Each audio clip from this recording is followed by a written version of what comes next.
दोस्तों, हम इंसानों को चाहे कितने भी धोखे क्यों ना मिले, चाहे कितने भी दुख, चाहे कितनी भी तकलीफ क्यों ना उठानी पड़े, लेकिन हम कभी भी आगे बढ़ना नहीं छोड़ते।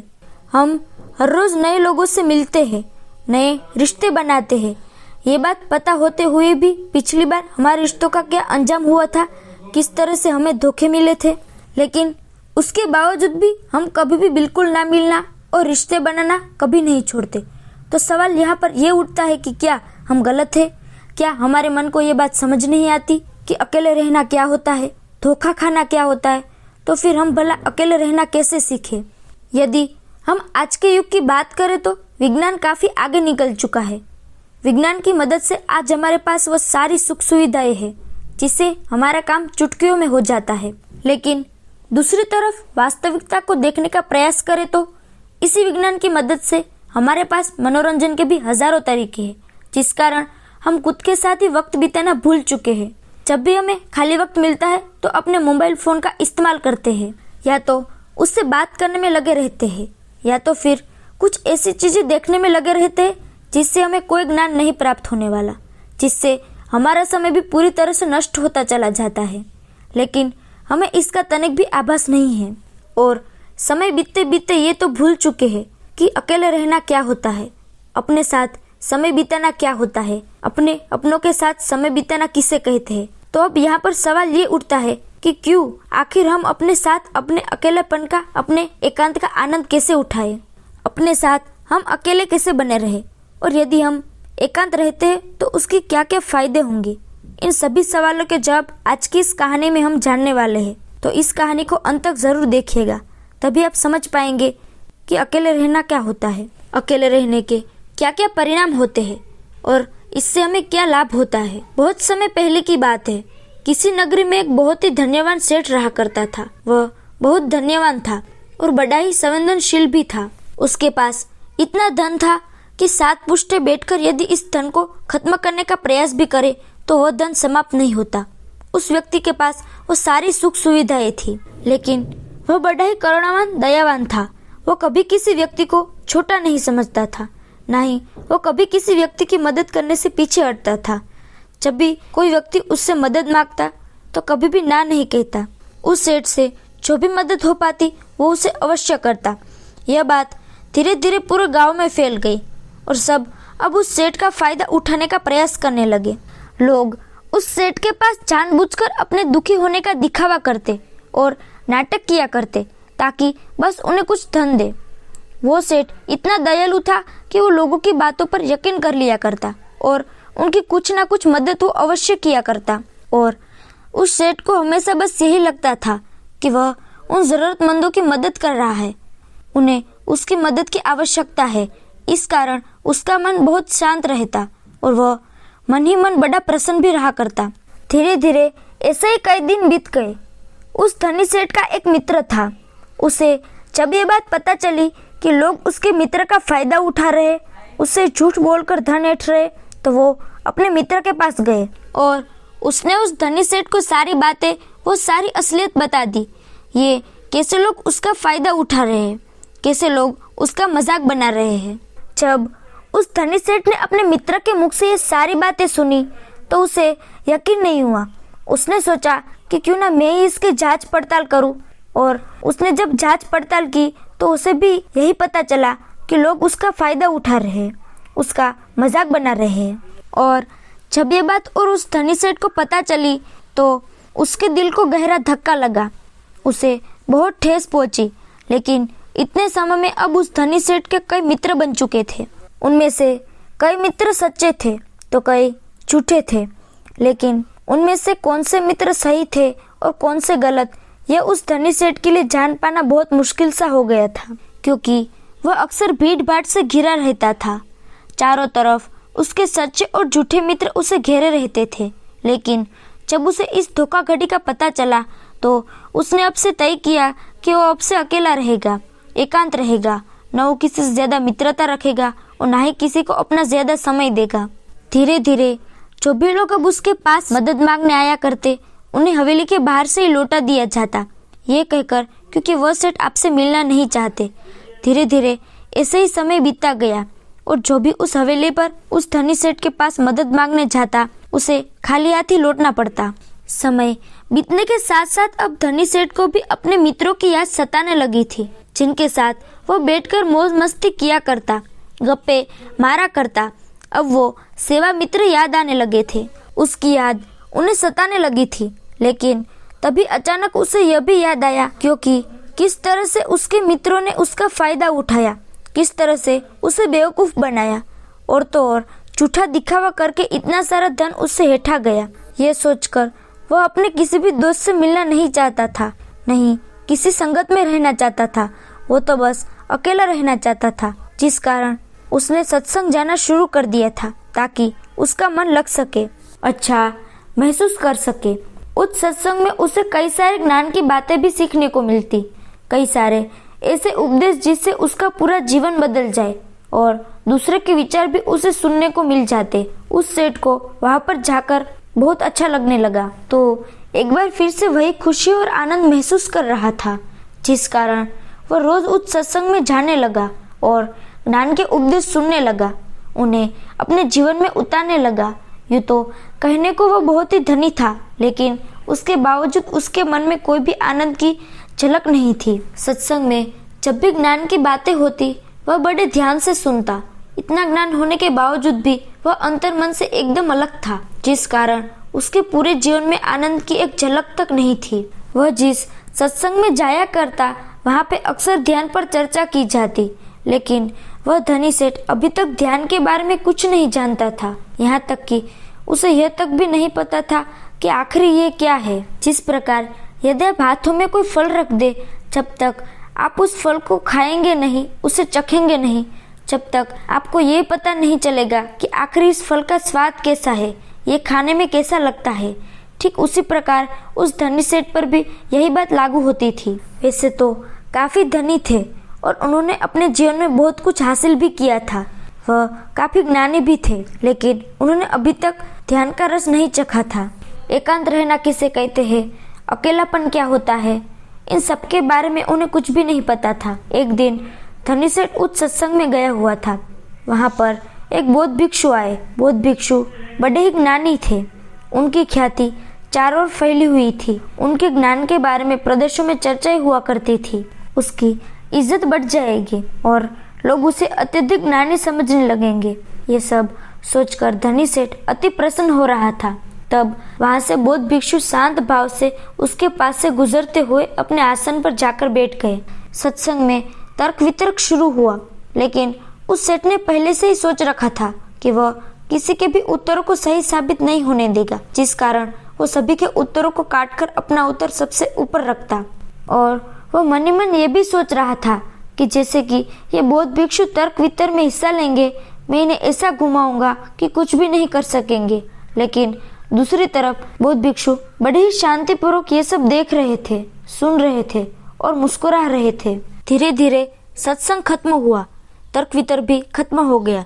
अब सेठ से रहा नहीं गया और वो सोचने लगा कि आखिर इतने सवाल जवाब के बाद भी इन बौद्ध भिक्षु ने क्यों कुछ नहीं कहा। वह सेठ उन बौद्ध भिक्षु के पास गया और उनसे कहने लगा कि हे गुरुवर, मैंने आपकी बहुत चर्चा सुनी है, मैंने आपके बारे में बहुत बातें सुनी हैं, लेकिन आपने यहाँ पर कुछ भी नहीं कहा और आप तो एकदम चुपचाप केवल बैठकर ये सब देखते चले गए। क्या आपको मेरी बातें समझ नहीं आ रही थी? या आपको यह लग रहा था कि आप मेरे सवालों जवाबों से हार जाएंगे? बौद्ध भिक्षु उस सेठ की बातों पर मुस्कुराने लगे और सेठ से कहते हैं, भंते, तुम्हारे तर्क वितर्क से मुझे कोई विवाद नहीं है, मैं तो बस अपने अकेलेपन का एकांत का आनंद ले रहा था, अपने ध्यान के रस में डूबा हुआ था। ऐसी बात नहीं कि मैं तुम लोगों की बातें नहीं सुन रहा था, मैं उसे पूरी तरह से जागरूक होकर सुन रहा था, लेकिन मेरे मन को कोई भी प्रतिरोध नहीं था। यह सुनकर धनी सेठ उन बौद्ध भिक्षु से कहता है, आप क्या कहना चाहते हैं? तभी वो बौद्ध भिक्षु धनी सेठ से एक बार फिर मुस्कुराते हुए कहते हैं, बेटा, मैं जानता हूँ कि हर कोई ज्ञानी बनना चाहता है, अपने आप को सर्वश्रेष्ठ ज्ञानी मानता है, जिस कारण वो हर जगह से ज्ञान इकट्ठा करता है ताकि उसे ज्ञान के मामले में कोई उसे पीछे ना छोड़ दे। लेकिन यदि वो ज्ञानी व्यक्ति भूल में पड़ जाए कि वह सर्वश्रेष्ठ ज्ञानी है और उसे कोई हरा नहीं सकता, यह उसकी सबसे बड़ी भूल है, क्योंकि सबसे बड़ा ज्ञान तो यही है कि अपने ज्ञान का प्रदर्शन नहीं करना चाहिए, अपने ज्ञान को गिरा देना चाहिए अपने आप को ये याद दिलाना चाहिए कि मैं अज्ञानी हूँ। ऐसा करने से आपके भीतर का अहंकार, आपके भीतर का कोई घमंड पूरी तरह से टूट जाता है, डूब जाता है। आपका अनुभव आपके सामने आ जाता है और वास्तविक धातु अनुभव में ही है। लेकिन लोग तो यहाँ पर ज्ञान की किताबें पढ़कर अपने आप को क्या नहीं समझ बैठते।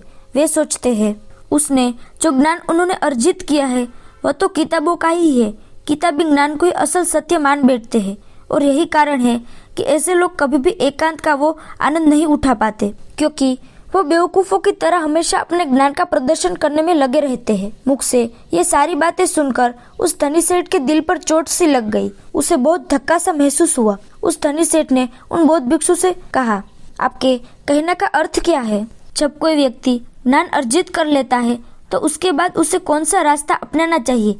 क्या उसे अपने ज्ञान के बारे में लोगों को नहीं बताना चाहिए, लोगों को नहीं बांटना चाहिए? यह सुनकर बौद्ध भिक्षु धनी सेठ से कहते हैं, असली ज्ञानी होने की पहचान तो यही है कि वो अपने ज्ञान से सही मार्ग दिखाए, जिससे दूसरे व्यक्ति के मन में उठने वाले जो भी सवाल है, प्रश्न है, वो पूरी तरह से खत्म हो जाएंगे।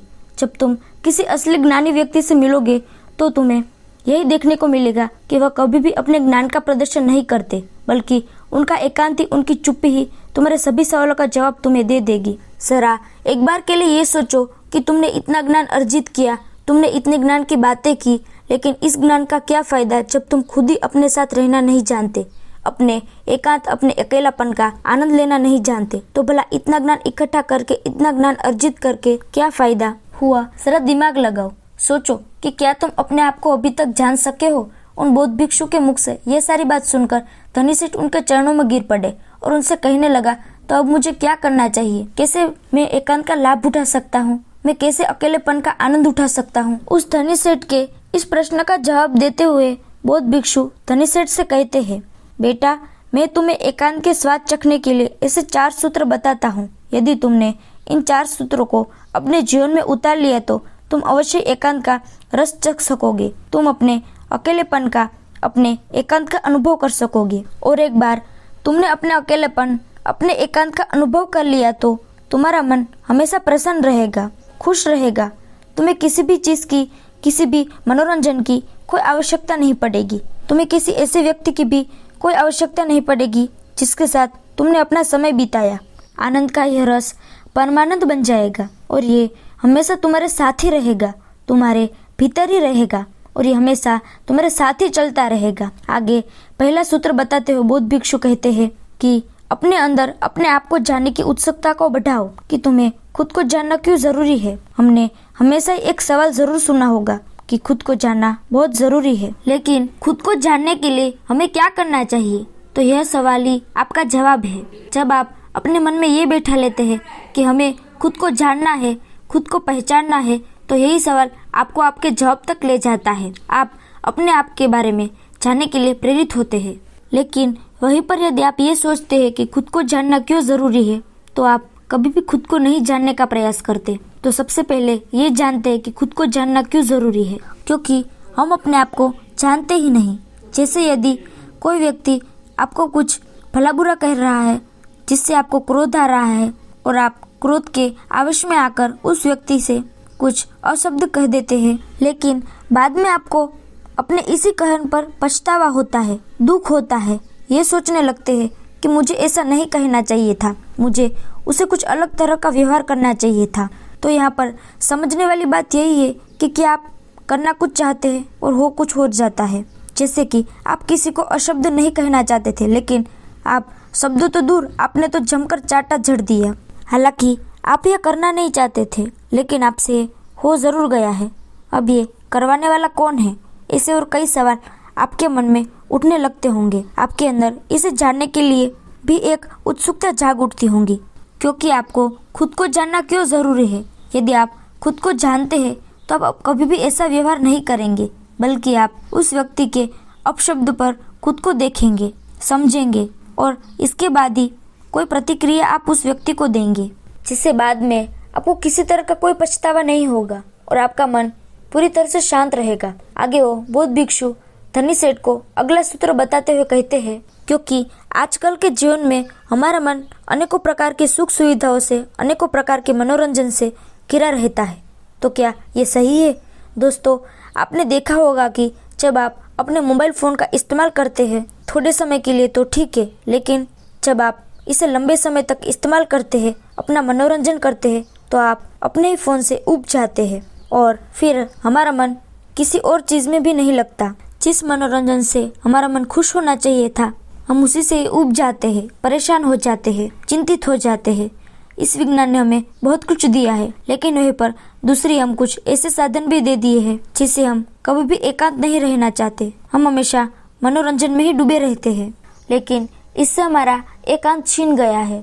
और इसका सबसे बड़ा उदाहरण है आपके हाथों में है आपका ये फ़ोन। आपने देखा होगा, यदि आप कहीं जा रहे हो और आपका फ़ोन यदि घर पर ही छूट गया हो तो आप तुरंत दौड़े दौड़े उसे लेने के लिए वापस घर लौट आते हैं, क्योंकि आप इसके बिना रह नहीं सकते, क्योंकि आप इसके बिना अपने आप को अधूरा मानते हैं। यदि आप इस चीज़ को और अच्छे से समझना चाहते हैं तो मैं आपको एक प्रयोग बताती हूँ। एक दिन के लिए आप अपना फ़ोन बंद करके किसी एक तिजोरी में रख दें, जहाँ पर आप इसे चाहकर भी छू नहीं पाए। इसी तरह से आपको पूरा अपना एक दिन बिताना है। यकीन मानिए कि आपका यह एक दिन बिताना बहुत महंगा पड़ेगा, बहुत भारी लगेगा, क्योंकि जिस मोबाइल के ज़रिए आप अपना पूरा समय, पूरा दिन काट लेते हैं, जब वही आपके हाथों में नहीं होगा तब आपको अपना 1 मिनट काटना बहुत मुश्किल लगेगा। लेकिन वास्तविकता तो यही है कि हमने अपने एकांत की भागदौड़ इन आविष्कारों के हाथों में दे दी है, जिसके कारण हम कभी भी एकांत नहीं ढूंढ पाते, अपने लिए एकांत का वो रस कभी नहीं चख पाते। आगे वो बौद्ध भिक्षु उस धनी सेठ को तीसरा सूत्र बताते हुए कहते हैं, आपको अपने आप को खाली रखो, क्योंकि आजकल लोग भागदौड़ में इतना व्यस्त रहते हैं कि उनके पास अपने लिए तनिक भर का भी समय नहीं है, और जो थोड़ा बहुत समय भी हमें मिलता है वो हम मनोरंजन में लगा देते हैं, जिसके कारण हमें अपने आप को जानना बहुत मुश्किल सा लगने लगता है। जब भी कोई थोड़ी सी भी विपत्ति हमारे ऊपर आती है तो हम चिंतित हो जाते हैं, परेशान हो जाते हैं, क्योंकि हमें अपने बारे में कुछ पता ही नहीं है। लेकिन जब आप एकांत रहना सीखते हैं, अपने साथ अपना समय व्यतीत करना शुरू करते हैं, तभी आपको अपने अंदर के पोषक को, ताकत, वो काबिलियत समझ में आने लगती है और आप हर तकलीफ का सामना करने के लिए आप पूरी तरह से तैयार होते हैं। इसलिए खाली रहने की आदत डालिए, यह आपके लिए, आपके भविष्य के लिए बहुत ज़रूरी है। आगे वो बौद्ध भिक्षु उस धनी सेठ को चौथा सूत्र बताते हुए कहते हैं कि इस संसार में रहकर अपने एकांत में स्थिर रहना सीखना होगा। ये संसार, ये समाज जिसके साथ हम या तो बहुत अधिक लगाव रखते हैं या तो बहुत अधिक घृणा करते हैं, जिस कारण हमारे मन का एकांत पूरी तरह से उथल पुथल हो जाता है। हम ना तो अपने ऊपर काबू रख पाते हैं और ना ही हमें ये समझ पाते हैं कि ये परिस्थिति आखिर क्यों उत्पन्न हो रही है, क्योंकि हमें अपने बारे में जानकारी ही नहीं होती। और यदि आप अपने बारे में जान लेते हैं, अर्थात एकांत में रहते हैं, तो आप ये भी समझ पाते हैं कि ना कोई आपका मित्र है और ना ही आपका कोई। आप इस संसार में हर एक प्राणी को एक समान ही देखते हैं। जब आप ध्यान करते हैं, एकांत में रहते हैं, तब आप इतने काबिल तो हो जाते हैं कि आप इस संसार में रहकर भी इस संसार से अलग रह सकते हैं। लेकिन आपके मन में एकांत स्थित भाव से यूं ही बना रहना चाहिए। लेकिन यहाँ तक आपको पहुँचने के पहले आपको खुद के बारे में जानना ज़रूरी है। अपने जीवन का निर्वाह भी कर सकते हैं, अपनी जिम्मेदारी भी निभा सकते हैं। अपने मनोरंजन से दूर अपने चित्र को आपको दूसरी दिशा में ले जाना होगा। खुद के साथ वक्त बिताना होगा, खुद को जानना होगा, पहचानना होगा, जहाँ पर आपके मन का मनोरंजन ध्यान के द्वारा होगा। कि ना तो आपका कोई मित्र है, ना ही कोई आपका शत्रु, ना ही आपके कोई बहुत करीब है और ना ही कोई आपसे बहुत दूर। यह सारी बातें सुनकर धनी सेठ उन बौद्ध भिक्षु के चरणों में गिर पड़ा और उन्हें प्रणाम करके वो वापस अपने घर की ओर लौट गया। दोस्तों, उम्मीद है कि आपने भी आज की इस वीडियो से ज़रूर कुछ ना कुछ सीखा होगा। तो आज के इस वीडियो को लाइक और अपने दोस्तों के साथ शेयर करना बिल्कुल भी ना भूलें।